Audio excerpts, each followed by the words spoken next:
우리는 지금 몇 주간을 이어서 예수님이 가르쳐 주신 산상보훈 중에 8가지 복에 관해서 우리가 함께 배우고 은혜를 받고 있습니다. 제가 이번 주 설교 준비를 하면서 문득 이런 생각이 좀 들었어요. 8가지 중에서 우리나라 사람들은 특별히 오늘 우리가 함께 생각할 3번째 복을 좋아하겠구나. 왜냐하면 온유하면 땅을 주신다고 했는데 워낙 땅을 좋아하는 사람들이라 아마 이거 굉장히 좋아하겠다 하는 좀 약간 장난기 섞인 생각을 좀 해보았습니다. 부동산 하면 사족을 못 쓰는 사람들이 참 이 나라에 너무 많은 것이 나라를 위해서는 너무 불행한 일이라고 생각을 합니다. 우리나라 경제가 후진성을 면치 못하고 계속 멍이 들고 또 선진국과 비교해서 여러 가지 면에서 문제를 안고 있는 원인을 캐고 들어가 보면 이 망국적인 토지 투기, 이것이 바로 이 나라의 경제의 발목을 잡고 있다고 해도 과언이 아닙니다. 한때 신문에 들썩였던 어느 김모 국회의원처럼 가족들이 19번을 불법으로 전입 이전하면서 전국에 60만 평의 땅을 사두는 이런 멍청한 짓을 하는 사람이 이 나라의 지도자가 되어 있는 이상은 이 나라의 미래는 절대 밝을 수가 없습니다. 아마 그 사람은 이 한반도 좁은 땅에서 다 쓸어내고 자기 가족만 살 생각을 했던 것 같아요. 자, 그런 생리들이 아직도 많은 사람의 내리에 자리를 잡고 있기 때문에 저는 생각에 땅을 주신다고 하니까 온유한 자가 많이 생기겠구나 하는 생각을 해보는 거죠. 그러므로 여러분, 땅을 가지고 싶습니까? 온유한 자가 되시기를 바랍니다. 그러나 틀림없이 사람들은 땅은 갖고 싶은데 온유한 자가 되라고 하는 말씀은 별로 아마 달갑게 듣지 않으실 거라고 생각을 합니다. 왜냐하면 현대인들에게 있어서 이 온유함이라는 말이 그렇게 썩 좋은 인상을 주지 못하는 것 같습니다. 글자 그대로 말을 하면 마음씨가 따뜻하고 부드러운 것인데요. 마음씨가 따뜻하고 부드러운 사람하고 우리가 생각을 하게 되면 자연히 유약한 성격을 가진 이미지를 우리가 마음에 그리게 됩니다.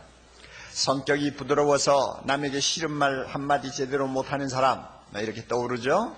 또 좀 무기력하고 우유부단해서 무슨 일을 맡겨도 안심이 안 되는 사람, 또 어떤 경우에는 좀 지나치게 비굴하게 굽실굽실거리는 사람, 이런 사람들의 이미지가 우리 마음에 떠올라요. 그러다 보니까 온유하다, 그렇게 좋은 것 같지 않는데 하는 생각이 드는 것입니다. 언젠가 어느 나이 좀 드신 부인이 자기 사위를 못마땅해가지고 불평하는 말을 들은 일이 있습니다. 심성이 좋아서 법이 없어도 사는 사람이라고요? 말도 하지 마시오. 진절머리가 나요. 제 식구 하나 벌어먹이지 못하는 주제에 사람만 좋으면 뭐해요? 차라리 성깔을 부리고 주먹질을 하면서도 제 식구 좀 제대로 먹여 살리는 사람이 100배로 낫소다 이러더라고. 그러니까 너무 마음씨 좋고 온유하다 하는 이런 데 대한 약간의 좀 부정적인 시각들을 가진 분들이 많은 것 같습니다. 더욱이 오늘 사회에서는 적자 생존의 냉엄한 원리가 그대로 적용이 되고 있지 않습니까? 강한 자가 이긴다. 강한 것이 좋다. 그러므로 줄을 서도 강한 사람에게 가서 줄을 서라. 이런 식입니다. 또 자기 자신이 남에게 약하게 보이는 것은 죽어도 싫어하는 이런 생각들을 우리 모두가 다 가지고 있어요. 그러다가 보니까 주님이 온유한 자가 복이 있나니 저희가 땅을 기업으로 받을 것이며 하는 말씀이 별로 그렇게 달갑게 여겨지지 않는 것입니다. 그러나 이 예수님의 말씀을 우리가 깊이 좀 생각하고 연구하고 묵상하면 결국 천하가 변해도 영원히 변하지 않는 진리라는 것을 알게 됩니다. 온유한 자가 가장 강한 자입니다. 그러므로 땅을 차지합니다. 예수님이 말씀하시는 온유는 선천적으로 타고난 어떤 부드러운 성격을 이야기하는 것 아닙니다. 성령님을 마음에 모시고 주님을 나의 구주로 고백하는 모든 사람들에게서 기대될 수 있는 후천적인 성품이에요. 다시 말씀드리면 성령께서 우리 마음에 계셔서 우리의 마음 심령을 가난하게 해주십니다. 그리고 우리의 심령을 애통하게 만드십니다. 그 다음에 우리 안에서 성령이 형성시켜주는 성품이 하나 있는데 그것이 바로 온유라는 것입니다. 우리 모두에게는 충동을 받으면 야생마처럼 난폭해지기 쉬운 성품을 다 가지고 있는데 성령께서 이 난폭해지기 쉬운 우리의 성품을 통제하시고 균형을 잡아주실 때 나타나는 것이 온유입니다. 좀 더 다른 말로 표현하면 예수님은 온유하신 분입니다. 그리고 예수님의 이 균형 잡히고 조화로운 성격을 일컬어서 성령의 열매라고 우리가 흔히 말을 하는데 이 예수 그리스도의 온유한 성품이 육화되어서 예수 믿는 나를 통해서 드러나는 것이 바로 우리가 말하는 온유입니다. 그러므로 선천적으로 좀 마음이 조금 부드럽다, 조금은 도움이 될지 모르지만은 실제로 그것을 가리키는 것이 아니라는 것을 우리가 꼭 기억해 보시기를 바랍니다. 예수님의 온전한 성품을 표현하는 성령의 9가지 열매를 보면 그 안에 온유가 들어있습니다. 갈라디아 5장 23절 오직 성령의 열매는 사랑과 희락과 화평, 그 다음에 뭡니까? 오래 참음과 자비와 양선, 그리고 충성과 그 다음에 뭐예요? 온유와 절제니 이 9가지가 모두 예수님의 한 인격 성품을 드러내는 요소요 아름다운 장미꽃입니다. 그 가운데 온유가 들어있잖아요. 이 온유를 성령께서 우리 안에서 만들어주는 것입니다. 예수님의 성품을 온유하게 하신 것처럼 그 예수님의 영이신 성령을 우리 마음에 모시면 그 성령이 우리의 마음에서 우리의 기질을 온유한 사람으로 바꿔줄 때 비로소 우리는 온유한 자가 되는 것입니다. 이런 의미에서 어떤 사람이 말한 것처럼 그리스도의 온유는 우리 믿는 자들이 착용할 수 있는 가장 아름다운 장신구와 같다고 말한 것은 조금 더 과장된 것이 아닙니다. 자, 그렇기 때문에 우리 모두 한 가지 인정하셔야 됩니다. 여러분, 우리는 다 예수 믿습니다. 예수 믿는 사람은 한 사람도 예외 없이 성령을 모시고 삽니다. 할렐루야. 우리 안에 성령이 계십니다. 그리고 그 성령은 뒷방 영감이 아니요, 우리 안에서 왕이 되신 예수 그리스도가 우리를 다스리시고 천국을 이루도록 하시는 절대자입니다. 절대자로서 우리 안에 계세요. 절대자로서 우리를 다스리고 계세요. 그렇다면 그 성령은 우리의 성품을 온유한 자로 바꾸어 놓습니다. 꼭 믿으시기 바랍니다. 따라서 성령을 모시고 산다 하면서 성격이 온유하지 못하다, 그것은 스스로 자기 자신을 속이는 것이요 모순에 빠지는 것임을 우리가 꼭 기억해 둘 필요가 있습니다. 우리가 온유한지 아니한지를 어떻게 알 수 있습니까? 내가 온유한지 아니한지를 무엇으로 알고 있습니까? 알 수 있어요? 온유는 먼저 하나님 앞에서의 내 마음 자세를 가지고 이야기합니다. 하나님 앞에서 내가 어떤 처신을 하는 사람이냐, 그걸 보면 그 사람이 온유한 사람인가 아닌가를 분별할 수 있어요. 하나님을 향해서 우리는 욥처럼 처신해야 합니다. 욥처럼 처신하면 온유한 자입니다. 우리가 잘 아는 바와 같이 욥은 동방의 최고 부자였다고 했습니다.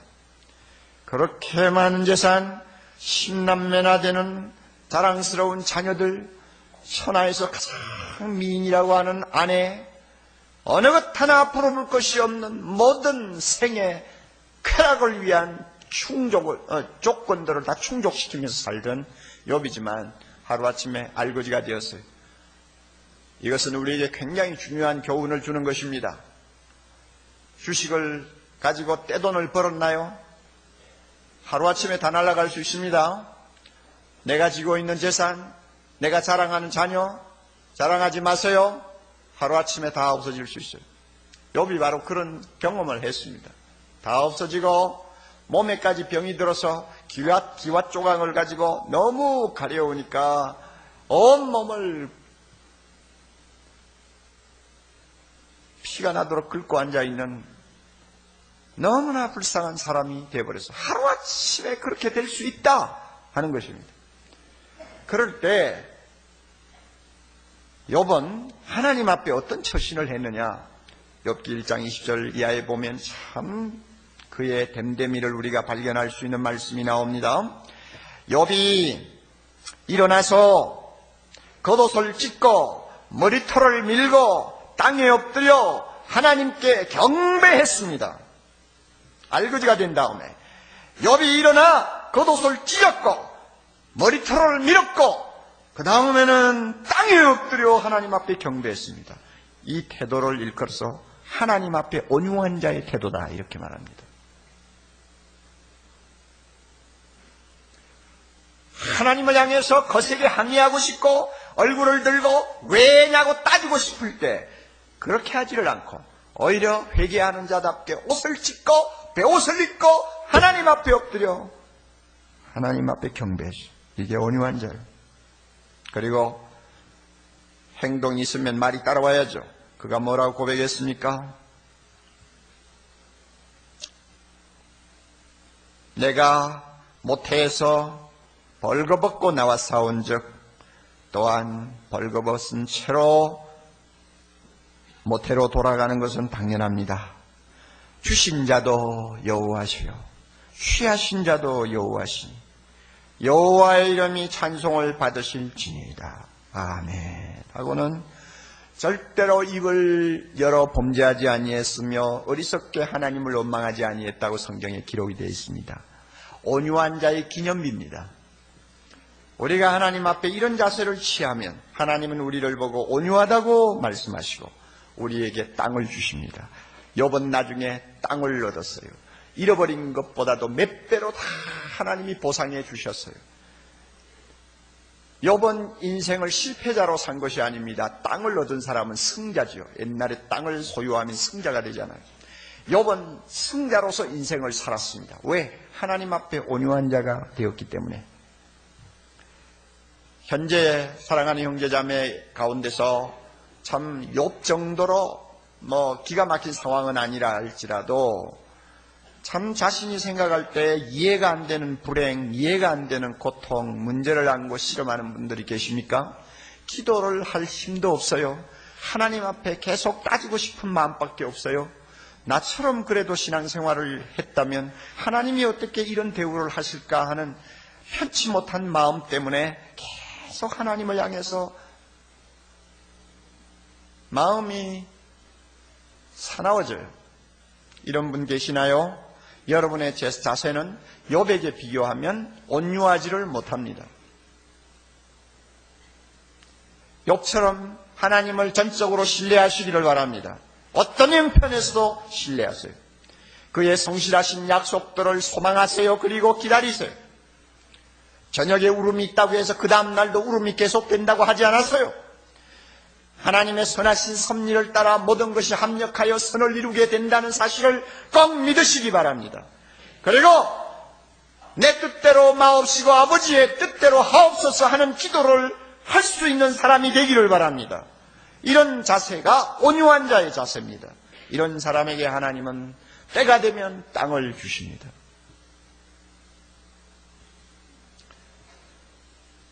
온유라는 것은 하나님 앞에서의 우리의 태도만을 가리키는 것 아닙니다. 사람을 향해서 우리가 어떤 마음 태도를 갖느냐 하는 것도 온유와 대단히 중요한 관계를 갖고 있습니다. 어떤 사람을 놓고 어떻게 대하느냐 하는 것을 보면 그 사람은 온유하냐 온유하지 않느냐 하는 것을 우리가 판단할 수가 있습니다. 특별히 우리를 비난하거나 대적하거나 우리를 모함하는 사람들을 향할 때 내 마음 태도가 어떠하냐를 놓고 보면 나는 온유한 자다, 아니한 자다 하는 것을 판단할 수가 있습니다. 아마 모세를 놓고 우리 자신을 비교하는 것이 좋은 방법이라고 생각합니다. 모세는 민수기 12장 3절에 보면 자기를 일컬어서 이 세상에서 가장 온유한 자라는 말을 했습니다. 놀라운 이야기입니다. 민수기는 모세가 썼는데 자기가 그 글을 쓰면서 자기를 놓고 이 사람 모세는 온유함이 지면의 모든 사람보다 승하더라. 좀 쉬운 말로 바꾸면 이 지구상에 사는 사람 중에서 가장 온유한 자라고 이렇게 자화자찬을 해놨어요. 그래서 이 글을 놓고 이것은 모세가 쓴 글이 아니다 하고 주장하는 사람도 많아요. 그러나 그 뭐 이상할 거 없어요. 예수님도 자기를 놓고 이렇게 말씀했잖아요. 나는 온유하고 겸손하니. 주님도 자기 보고 온유하다고 그랬어요. 그러니까 모세도 뭐 그런 말 할 수 있겠죠. 그런데 모세가 자기를 세상에서 제일 온유한 자라고 고백을 한 그 배경을 살펴보면 우리가 충분히 납득이 갑니다. 모세는 수백만 명의 큰 무리를 이끌고 430년 동안 노예하던 사람들을 해방시켜서 시내산에까지 인도한 위대한 지도자입니다. 하나님이 함께 하시는 지도자요. 하나님 다음으로 그의 권위가 이스라엘 백성 앞에서 확인된 아무도 도전하지 못하는 절대 권위를 가진 지도자였습니다. 그런데 어느 날 갑자기 모세의 형님과 모세의 누님이 결탁을 해가지고 일종의 쿠데타를 일으켰어요. 모세 나이가 그때 80이 좀 넘었으니까 그의 형님과 누이는 거의 100살 가까이 된 사람들이에요.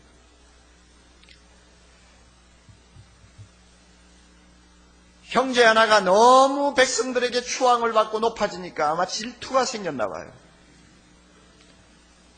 세상에서 제일 무서운 게 형제들입니다. 다른 사람은 존경한다 하는데 형제는 죽어도 존경 안 해요.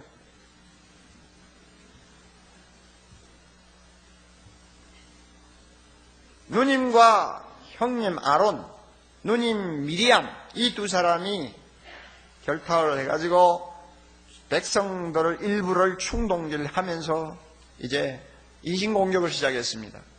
모세의 아내 십보라가 있어요. 그 사람은 아마 피가 이티오피아 사람의 피인가 봐요. 그래서 성경 보면 구수인이라고 그랬거든요. 깜둥이에요. 어떻게 하나님의 백성의 지도자가 된 사람이 저 에티오피아의 여자를 아내로 맞아가지고 깜둥이하고 사느냐 하고 인신공격을 시작했어요. 벌써 결혼한 지가 몇 년 전이요? 40년 전인데 그걸 들고 나가서 새삼스럽게 공격을 할 이유가 뭡니까? 그리고는 또 뭐라고 했느냐 하면 어떻게 모세만 지도자냐? 하나님이 우리도 만나주셨다.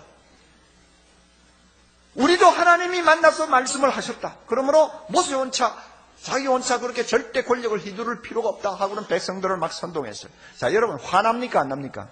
아무리 형제니까 더 화나는 거예요. 형제가 이러니까 더 화가 나고 괘씸하죠. 모세의 입장에서는 얼마든지 그들을 입을 다물게 할 수 있고 벌을 가할 수도 있고 아니면은 복수도 할 수 있는 힘을 가졌지만은 성경에 보면 모세는 참담했어요. 한마디도 대꾸하지 않았어요. 화를 내지도 않았어요. 원수나 원수를 갚겠다는 생각도 안 했어요. 백성들 앞에서 망신을 주겠다는 생각도 안 했어요. 하나님께서 자기의 억울함을 알아주실 것이라는 심정으로 조용히 기도하면서 기다렸어요. 이 태도를 놓고 모세는 이 세상에 있는 사람들 중에서 가장 온유한 자다 이렇게 성경이 기록하고 있습니다. 만약 우리가 모세와 같이 처신할 수 있다면 우리는 온유한 자입니다. 이와 같이요, 온유는 이 화를 내는 것, 격분하는 것과 많이 연관을 시켜서 생각을 합니다. 아리스토텔레스라고 하는 여러분이 잘 아시는 철학자는 원래 중용의 도를 많이 이야기하는 사람인데요. 온유에 대해서 똑같은 말을 했어요. 온유가 뭐냐? 온유는 격렬한 분노와 그 다음에 전혀 화를 내지 아니한 것의 중간이다. 이렇게 말을 했어요. 그러니까 아주 화를 막 사람이 그냥 미칠 정도로 내는 것하고 전혀 화를 내지 않는 것하고의 중간이 온유다. 그랬습니다. 그래서 아마 온유를 힘과 부드러움의 조화로 설명을 한 것 같습니다. 비록 격분하거나 복수를 할 수 있지만 자기 힘을 쓰지 않고 용서해 주는 것을 온유라고 합니다. 이런 의미에서 온유는 힘을 가진 자, 능력이 있는 자와 잘 결부시켜서 설명합니다. 힘이 없어서 온유한 채 하는 것은 유약함이요, 감동이 없어요. 어린애가 온유하다, 별로 감동이 없어요. 그러나 다윗이 온유하다, 그거는 굉장히 진한 감동이 오는 것입니다. 그렇죠? 예. 옥목사가 온유하다, 목사니까 당연하죠. 아무도 감동이 없어요. 그러나 김대중이가 온유하다 하면 와, 그거 참 괜찮다. 그런 거예요. 온유는 힘하고 많이 연관이 되어 있어요. 우리 모두에게는 잘못하면 폭발하기 쉬운 분노라는 강력한 폭탄을 갖고 있습니다. 이것을 잘 다스리고 길들일 수 있는 능력이 우리에게 없으면 언제든지 폭발해서 사람들을 다치게 할 수 있습니다. 이것이 분노라는 것입니다. 그러므로 이것을 얼마나 잘 다스리느냐, 얼마나 잘 조정하느냐, 얼마나 잘 균형을 이루게 하느냐에 따라서 온유한 자가 될 수도 있고 온유하지 못한 자가 될 수 있는 것입니다. 흔히 사람들은 오랜 시간의 훈련과 자기 수양을 통해서 자기 감정을 컨트롤할 수 있고 화를 다스릴 수 있다고 생각합니다. 어느 정도 성공할 수도 있습니다. 그러나 예수님이 말씀하시는 온유는 사람들이 자기 힘으로 적당히 조절하면서 얻을 수 있는 그런 수양하면서 얻을 수 있는 온유가 아니고 우리 안에 계시는 성령이 철저하게 나를 다스림으로써 나타나는 온유를 이야기합니다. 그러니까 차원이 달라요. 자, 그러면 보세요. 우리가 언제 화를 내야 합니까? 언제 화를 내지 말아야 합니까? 화를 내어도 온유할 수 있는 경우는 어떤 경우입니까? 이런 질문들을 많이 할 수 있습니다. 예수님을 보면서 배우는 것이 가장 정확한 길입니다. 예수님은 자신을 가리켜 나는 온유하고 겸손하다고 했습니다. 그리고 마태복음 12장 20절에 보면 온유하고 겸손한 자기 모습을 구약의 성경을 인용해서 이렇게 표현합니다. 예수님은 상한 갈대를 꺾지 아니하셨습니다. 꺾을 힘이 얼마든지 있는 분입니다. 그러나 꺾지 않았어요. 온유하시기 때문에. 예수님은 꺼져가는 심지를 끄지 아니하셨습니다. 혹 불어버릴 수 있는 힘이 있지만 끄지 않고 조용히 기다리고 계셨습니다. 왜? 온유하셨기 때문입니다. 예수님은 세상에 계실 때 자기 자신을 위해서, 자기 유익을 위해서 화를 내신 일은 한 번도 없습니다. 나사렛 예수, 저 촌놈 하고 많은 사람들이 예수님을 모욕하고 경멸했을 때도 그것 때문에 그는 화를 내신 일이 한 번도 없고, 바리새 교인 집에 초대를 받아서 식사를 할 때도 거지를 초대한 것처럼 전혀 예우를 해주지 않고 박대를 당했지만은 그것 때문에 예수님은 화를 내신 일이 한 번도 없습니다. 예수님이 화를 내신 일은 언제 있었느냐? 백성들의 유익을 위해서 필요하다고 할 때 화를 내셨어요. 성전에 들어가서 경건하게 기도하기를 원하는 사람들이 장사하는 사람들 틈바구니에서 경건하게 기도하지 못하는 것을 보실 때 화가 났어요. 그래서 회초리를 가지고 장사하는 사람들을 막 쫓아냈어요. 이게 온유입니다. 나를 위해 화를 내지 아니하고 다른 사람을 위해서 화를 낼 수 있다면 그것은 온유입니다. 예수님은 이 세상에 하나님을 두려워하지 아니하고 많은 사람들을 멸망으로 끌고 가는 불의와 죄악을 보실 때 화를 내셨어요. 독사의 자식들아, 뱀의 새끼들아 하면서 화를 내실 때는 많은 사람들을 하나님의 심판을 받을 수밖에 없는 불행한 자리로 끌고 가는 것을 볼 때 그 불의를 참지 못해 화를 내셨어요. 이것이 온유입니다. 온유하신 예수님이 보여주신 이와 같은 태도를 우리가 가만히 배우고 묵상하면 온유한 사람으로서 화를 낼 때가 언제고 화를 내지 말아야 할 때가 언제인가를 분별할 수가 있어요. 어떤 경우에는 화를 내어도 온유입니다. 어떤 경우에는 화를 안 내도 온유가 되지 못할 때가 있어요. 지금 선거철이니까 한마디 합시다. 정치개혁을 부르짖는 시민의 소리들이 많이 있습니다. 오늘 한국 이래서는 안 됩니다. 나라의 가장 중요한 지도자들 몇이 지역주의를 계속 하지 않는다고 소리치면서 오히려 지역주의를 자극하고 지역주의를 조장하는 이런 통토를 만들어가서는 안 됩니다. 모두가 다 물러가야 돼요.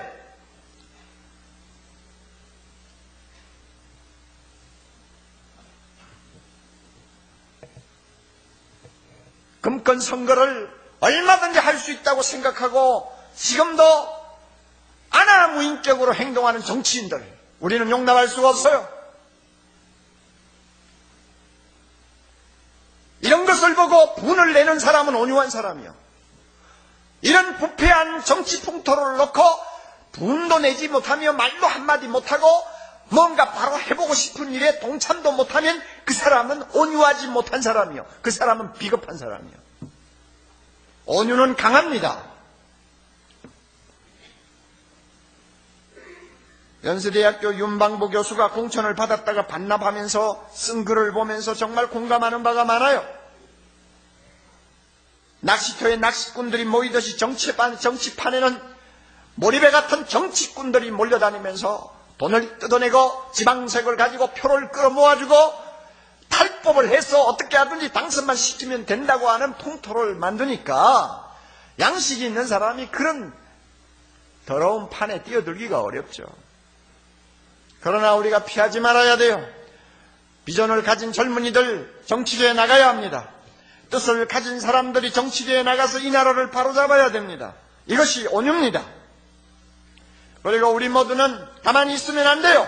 가만히 있으면 비겁한 거예요. 말을 할 것은 해야 합니다. 그리고 투표에 꼭 참여하세요. 투표를 기권하면서 무슨 소리 할 자격 없어요. 다 참석하셔야 돼요. 예수 믿는 사람 100% 다 참석해서 지방색을 떠나서 여러 가지 지역주의를 떠나서 뭐 학연을 떠나서 내가 돈을 받았느냐 안 받았느냐를 떠나서 가장 확실한 사람을 밀어주어야 됩니다. 이것이 온유입니다. 이것이 온유한 자가 갖는 힘이에요. 예수님은 그렇게 하셨어요. 온유는 강한 것이지 약한 것이 아닙니다. 하나님이 죽었다, 신은 죽었다고 한참 떠들면서 인기를 끌었던 철학자가 있습니다. 니체입니다. 니체. 그는 말하기를 예수님이 온유한 자는 복이 있나니 땅을 차지한다고 했는데 예수님이 말한 온유는 약자의 덕이지 노예의 덕이지 강자의 덕은 아니라 하고 그는 비웃었습니다. 예수님이 말하는 온유한 자는 세상을 살지 못해. 그래서 니체는 뭘 들고 나왔어요? 초인의 힘을 들고 나왔습니다. 초인의 정신을 이야기했어요. 슈퍼맨의 정신을 이야기했습니다. 슈퍼맨의 정신을 가져야 이 세상을 이길 수 있고 살 수 있다는 것입니다. 그러나 자기 꼴은 어떻게 됐어요? 나중에는 정신병이 들어가지고 어떻게 죽었는지도 몰라요. 그러나 불행하게도 그 철학자의 말을 맹신하고 실제로 정치계에 그것을 활용했던 악마가 하나 있었죠. 히틀러입니다. 슈퍼맨의 정신을 그는 이어받았습니다. 그래가지고 슈퍼맨의 정신을 가지고 나라를 세계를 정복하자고 한 결과 이 지구상에 있는 사람들이 한때 얼마나 끔찍한 재앙을 치루었습니까? 온유가 빠진 슈퍼맨의 정신은 저주받은 폭력이요 지옥 같은 파멸을 가져다 주었다는 것을 우리는 역사를 통해서 너무나 잘 알고 있습니다. 온유를 비웃던 니체와 히틀러는 영원한 약자가 되어버리고 패자로서 역사에 남아있지만 온유한 자가 복이 있다고 하신 예수님은 영원한 강자요 승자가 되어 경배와 찬양을 받고 계시는 것을 우리 모두가 봅니다. 주님의 말씀이 진리인 것입니다. 사랑하는 형제자매 여러분, 우리가 지금까지 온유에 대해서 배웠습니다. 하나님 앞에서의 온유한 자, 모세처럼 하자. 아니죠. 누구처럼요? 욥처럼 하자. 나를 대적하는 사람 앞에서의 온유한 자가 되자. 누구처럼 할까요? 모세처럼 하자. 그리고 우리가 사람을 대할 때 화를 낼 것이냐 안 낼 것이냐 어떻게 하는 것이 온유냐 하는 것은 누구에게 배웠습니까? 예수님에게서 배우자. 지금까지 한 말씀이에요. 그렇다면 우리가 이렇게 배웠으면 작은 일에서부터 적용을 해야 합니다. 온유한 자가 되면요 제일 먼저 행복해지는 사람은 가족이에요. 그러므로 가정에서부터 내가 온유한 사람이 되어야 합니다. 내가 가정에서 온유하지 못하면 제일 먼저 불행해지는 사람들이 식구들입니다. 부인이 다쳐요. 아들이 다칩니다. 온유하지 못하면 주변에 있는 식구들이 다 다쳐요. 가정 상담자들의 말을 들으면 결혼 생활을 하고 있는 부부 사이에 제일 어려운 문제가 상존하는 분노라고 그러더군요. 다시 말하면 쉽게 가라앉지 않는 분노가 남편의 마음에도 계속 남아있고 아내의 마음에도 계속 떠나지 않고 있는 거예요. 그래서 어떤 심리학자는 이런 분노를 일컬어서 얼어붙은 분노라고 그러더군요. 얼어붙으면 잘 안 떨어지지 않아요. 이게 잘 안 없어지는 거예요. 그래서 이것 때문에 가끔 서로 날카로워지기도 하고 서로가 갈등을 하기도 하고 어떤 때는 서로 막 상처를 주고 독한 말로 사람들의 감정을 뒤집었고 그래요. 그래가지고 부부 사이가 굉장히 참 살벌해지는 것입니다. 부부가 예수 그리스도를 믿고 성령을 그 마음에 모시고 성령이 자기의 감정을 다스려 주시고 통제하도록 적극적으로 의뢰하면 성령의 손안에서 그런 악한 것들이 자꾸 고개를 들 수가 없죠. 성령은 반드시 온유한 자로 만들어주는데 그렇게 하지 아니할 경우에는 온유는 저만큼 가버리고 자기 감정만 분노만 쉴 사이 없이 끌어오르니까 가정이 평안할 리가 없죠. 그러니까 온유가 부족하면 우리의 감정, 우리의 분노는 언제든지 터질 수 있는 시한폭탄이에요. 가정에서부터 온유해야 돼요. 최근에 상담을 하는 모 교수에게 목사 사모님이 찾아와서 상담을 한 내용을 써놓은 글을 좀 본 일이 있습니다. 이 사모는 40대 초반의 나이에 똑똑한 남편을 목사로 말을 잘못했어요. 똑똑한 목사를 남편으로 데리고 사는 부인입니다. 명문대를 나왔는데 처음에는 얼마 동안 직장 생활을 했나 봐요. 직장 생활을 하는데 남편이 날마다 버릇처럼 하는 말이 있더래요. 시시한 놈들, 이 지저분한 놈들하고는 도무지 일을 못하겠어. 이 시시한 놈들, 지저분한 놈들, 내까지 더러워지겠어. 이러면서 직장 동료들을 날마다 비난하더래요. 그러더니 어느 날 갑자기 아내하고 운원도 하지 아니하고 신학교로 가더랍니다. 그러니까 목사가 됐대요. 명문대학 출신이어서 그런지 그런 대로 괜찮은 교회를 맡아서 목회를 잘하고 계신데요. 교인들로부터는 영성과 지성이 겸비한 지도자요, 또 세속적인 것과는 절대로 타협하지 않는 아주 정의로운 지도자라고 존경을 받고 있답니다. 그런데 왜 상담을 왔느냐? 사모의 말이에요. 다른 사람은 그를 어떻게 보든 간에 자기가 보기에는 남편이 밖에서 알려진 것처럼 의로운 사람이 아니라는 것입니다. 단지 그 성격이 너무 비판적이기 때문에 자신뿐 아니라 다른 사람들에게 엄격해서 그런 인상을 받는다는 것입니다. 더욱이 슬픈 것은 자기 가정이 너무 행복하지 못하다는 것입니다. 가정은 날씨가 쾌청이 아니라 늘 비가 오려는 듯 답답하기만 하답니다. 그래서 살맛이 없대요. 어떻게 하면 되겠는지, 무엇이 잘못됐는지 가르쳐 달라고 상담을 청한 것입니다.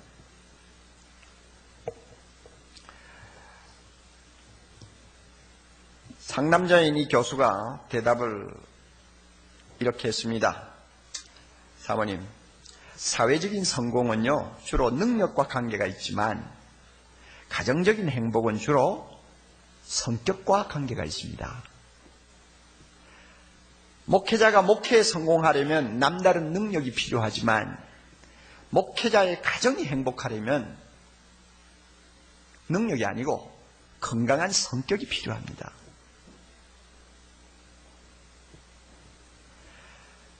성격을 잘 설명하는 우리나라 말로는 제 눈의 안경이라는 말이 있는데, 이 제 눈의 안경은 두 가지가 있습니다. 칭찬의 안경, 비난의 안경 두 개가 있습니다. 비난의 안경을 쓴 사람은 좋은 배우자를 만나도 항상 불행하기 마련이고, 칭찬의 안경을 쓴 사람은 어느 배우자를 만나도 행복하기 마련입니다. 사모님 심리학에서 거래 분석 이론이라는 것이 있는데요. 이 이론에 의하면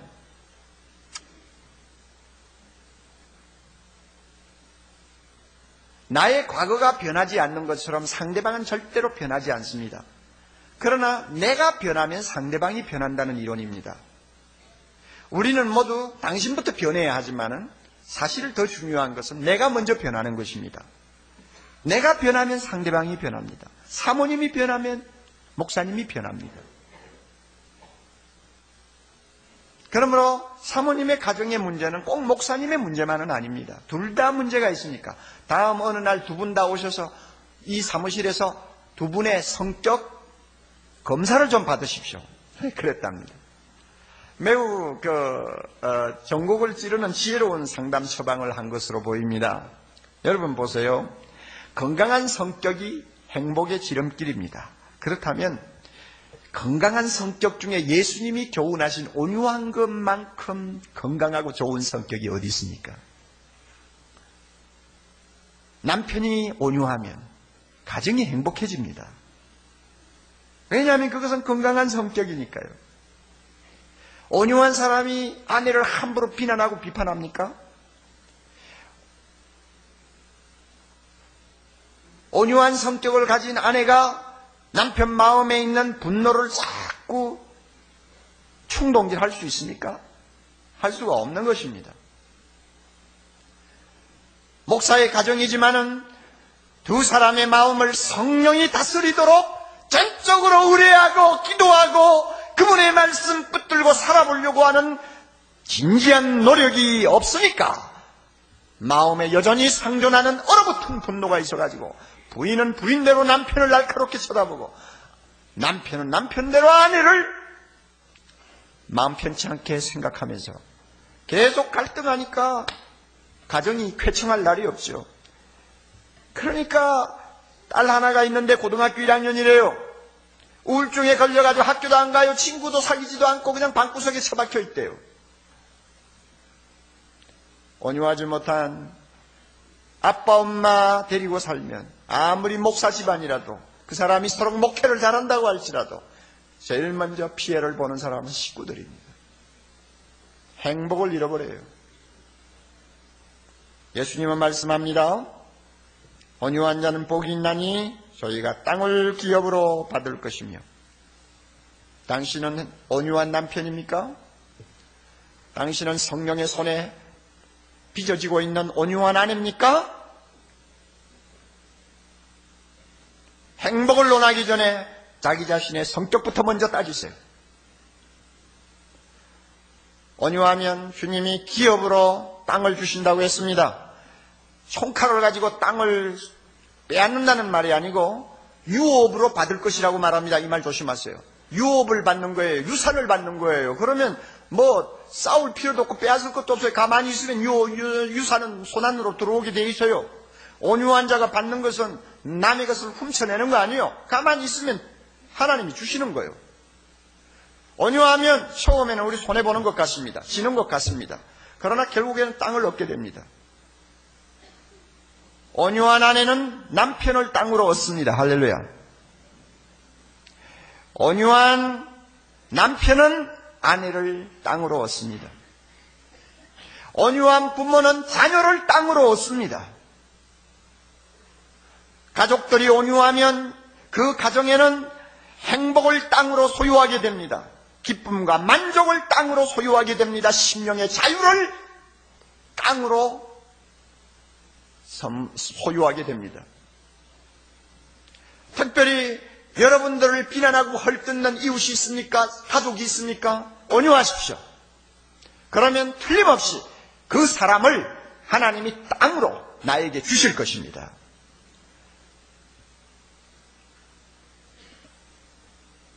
어떤 상황에서든지 자기 자신을 위해서는 화를 내지 마세요.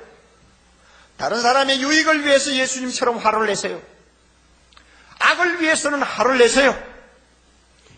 그래서 용기가 필요할 때는 누구보다도 우리는 강자로서 악과 대결해야 합니다. 이 사람이 온유한 자예요. 잠언 16장 32절 이렇게 말씀합니다. 노하기를 더디하는 자는 용사보다 낫고 자기의 마음을 다스리는 자는 성을 빼앗는 자보다 나으니라. 누가 용사보다 강합니까? 마음을 다스릴 줄 아는 온유한 자입니다. 누가 성을 정복하는 군사보다 강합니까? 성령의 홍대를 받으면서 화를 낼 때와 내지 아니할 때를 분명히 알고 자기의 감정을 균형 있게 유지하는 사람이 가장 강한 자라는 것입니다. 우리 모두가 이와 같은 온유한 자가 되기를 바랍니다. 그래서 하나님이 주시는 땅을 소유하는 가장 멋진 아름다운 생을 우리 모두가 살 수 있기를 바랍니다.